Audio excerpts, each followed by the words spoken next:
pa talaga kinalaban niya. Tinulak ko nga siya.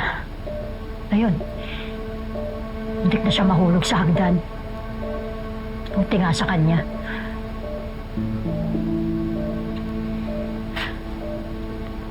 Siguro, kung gising ka lang, sasabihin mo, bakit ko ginawa yun? Kakampihan mo pa yung maldita mong anak.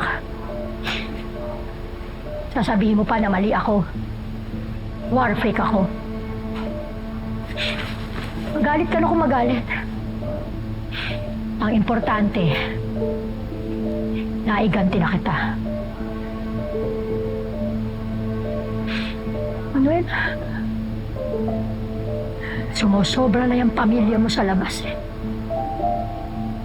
Masyado silang entitled. Tinan mo tuloy yung nangyari sa'yo.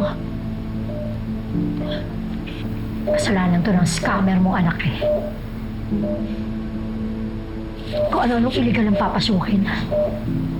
Tuloy, nadamay ka pa.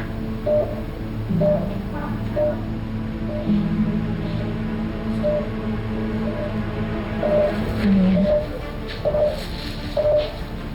Huwag mag-alala, ha? Hindi ka na nila masasaktan. Hindi ako papayag na kumikan ka sa akin. Narinig mo ko naman.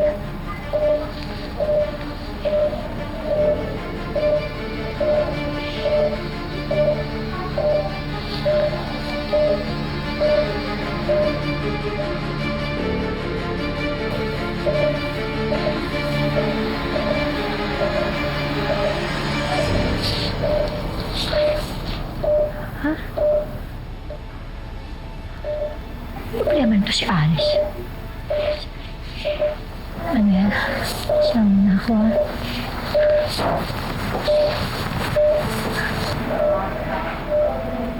Oh, bakit? Hazel, may problema tayo. I mean, may problema ka. Ano? Yung ginawa mo kay Andrea. Ayun ba?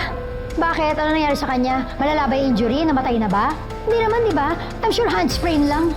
Oo, pero dumating si Felma. At galit na galit, hinanap ka. Yung talagang babae yung kahit kailan. Overly dramatic. Napaka-OA. Eh bakit? Di ba? Ginawa niya na naman sa anak ko yun. Yung sisi girl na anak niya, may ginawa rin sa anak ko. O pues, patas na kami. Pati niya ako hinanap. Nasaan ba siya? Ganun ba siya katanga para maligaw dito sa ospital? Pero iba ang nahanap niya. Ano? Hindi ano, sino. Dito sa ospital nyo, dito sinaktan ng nurse ang anak ko. Naikalma na ako. Paano ako kakalma? Nakita yung nangyari sa kapatid nyo, hindi ba?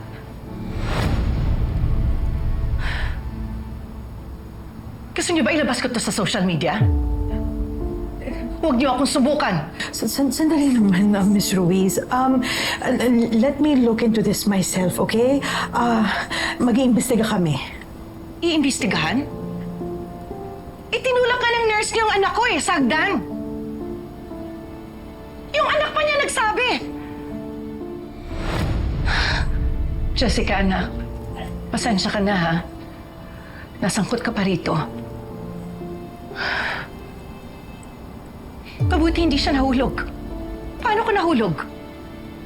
Pananagutan niyo ba? Nurse Miles, pasensya na, ha? Hindi ko mapigilan yung galit ko, eh. May pananagutan kayo sa ginawa ni Hazel.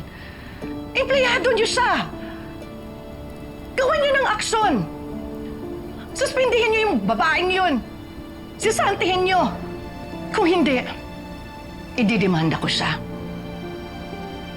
At itong hospital niyo. Sandali naman, Miss Ruiz, ha? Please keep calm, okay? Let me fix this. Sandali lang, ha? Hintayin niyo po ako. Sandali lang. Hello? Nasaan ka ba? Mag-usap tayo.